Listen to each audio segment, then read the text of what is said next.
Kumusta? Ngayon, pag-uusapan natin ang isa sa mga librong madalas kinatatakutan pero sadyang napakahalaga sa Biblia, ang Aklat ng Pahayag. Kasi ano nga ba talaga yung pinaka-core, yung puso ng mensahe nito? Yan ang aalamin natin ngayon at gagawin natin yan sa pamamagitan ng paghimay sa isang malalim na paliwanag tungkol dito. 'Di ba, pag narinig mo yung pahayag o revelation, ang unang pumapasok sa isip ng marami ay mga komplikadong simbolo, mga halimaw, at mga nakakatakot na pangyayari sa hinaharap. Pero, paano kung sabihin ko sa inyo na ang tunay na layunin nito ay hindi para guluhin ang isip natin, kundi para magbigay ng isang napakalinaw at napakadirekta na mensahe? Tara, silipin natin kung ano yon. So, heto ang magiging guide natin sa paglalakbay na to. Umpisahan natin sa mismong kahulugan ng salitang pahayag. Tapos, titingnan natin kung ano yung pinaka-headline ng buong libro. Sunod, para kanino ba talaga to? Bakit relevant pa rin siya ngayon? At sa huli, paano raw ito nagiging daan para sa pagpapala? Ready na? Okay, game. Magsimula tayo sa pinaka-basic. Yung unang clue para maintindihan ang aklat na to ay nasa mismong pangalan niya, ang pahayag. Kasi yung salitang pahayag sa original na Greek ay apokalipsis at ang ibig sabihin niyan ay pag-alis ng takip o pagbubunyag. Isipin nyo na lang na para kayong nasa isang malaking teatro. Ang apokalipsis ay yung mismong moment na itinaas yung mabigat na kurtina para makita mo na yung buong stage. Hindi ito pag-imbento ng bagong kwento. Ang ginagawa lang nito ay ipinapakita yung plano ng Diyos na matagal nang nandoon sa likod ng kurtina. At tingnan nyo yung daloy ng mensahe. Napakaklaro. Galing sa Diyos, ipinasa kay Hesukristo. Tapos sa isang anghel na nagbigay nito kay Juan. Para kanino? Para sa ating lahat na mga lingkod niya. So parang isang direct line ng communication. Walang filter, walang cut, diretsyong mula sa trono ng Diyos para sa atin. Ngayon, punta na tayo sa pinakapuso ng buong aklat. Lahat ng mga visions, lahat ng propesiya, lahat ng mga simbolo, lahat yan tumuturo lang sa iisang napakalakas na pangako. Ayan na, yan na yon. Sabi sa pinagbabatayan nating sermon, ito na yung buod ng buong aklat ng pahayag.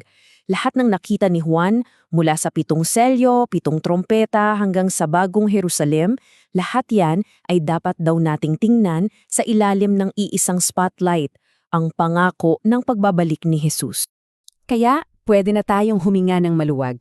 Hindi pala isinulat ang aklat na to para lituhin tayo o para bigyan tayo ng isang higanting puzzle na kailangan nating isolve. Isinulat ito para ituon ang mga mata at pag-asa natin sa isang bagay na tiyak, ang muling pagbabalik ni Kristo. Ito yung grand finale ng lahat. Sige, so malinaw na yung mensahe ay ang pagbabalik ni Jesus. Pero ang susunod na tanong, para kanino ba talaga isinulat ang mensaheng ito na tila napaka-urgent? Well, sinabi na ito ay para sa kanyang mga lingkod. Noong una, ang direct audience nito ay yung 7 simbahan sa Asia Minor na nakakaranas ng matinding hirap at pag-uusig. Pero syempre, hindi ito nagtatapos doon. Ang mensaheng to ay para sa bawat henerasyon ng mga mananampalataya na kailangang maging handa na inihahalin tulad sa isang nobya na sabik na nag-aabang sa pagdating ng kanyang mapapangasawa. At ito yung nagpapatunay na hindi to basta isang kwento lang, nakatapak to sa totoong buhay, sa totoong paghihirap. Isinulat to ni Juan habang siya ay isang political prisoner sa isla ng Patmos dahil sa pananampalataya niya. Paki-imagine nyo yun, isang matanda ng apostol, nag-iisa sa isang mabatong isla at doon niya tinanggap ang pinakamahalagang pahayag para sa kinabukasan ng buong mundo. Wow! Okay, pero heto ang isang malaking tanong.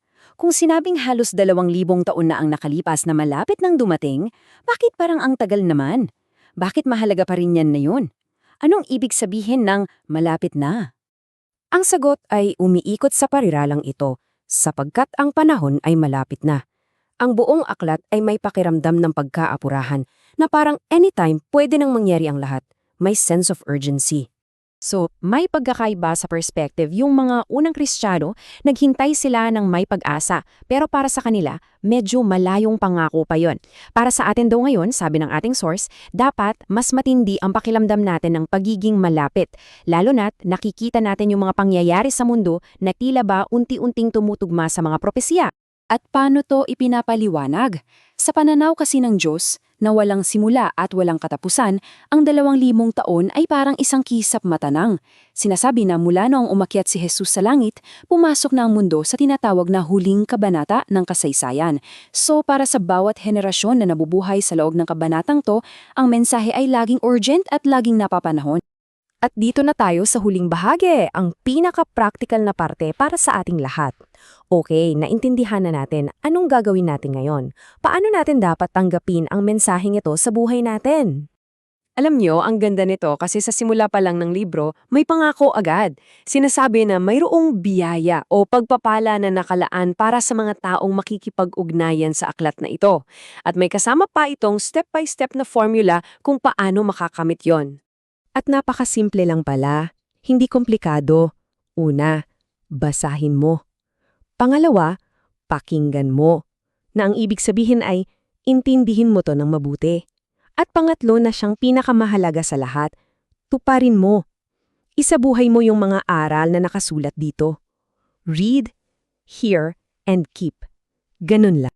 Kaya sa huli, malinaw na ang mensahe. Ang aklat ng pahayag ay hindi pala isang aklat ng katakutan na para lang basahin at pag-usapan. Isa itong aktibong imbitasyon. Inaanyayahan tayong maging bahagi ng kwento, maghanda at maging excited para sa katuparan ng lahat na may kasama pang pangako ng pagpapala. Kaya iiwan ko sa inyo ang tanong na ito. Ngayong mas malinaw na sa atin ang pangunahing mensahe, yung katiyakan ng kanyang pagbabalik at yung panawagan sa paghahanda, ang tanong para sa bawat isa sa atin ay, paano nga ba tayo tutugon sa mga salita ng propesiyang ito sa ating sariling buhay?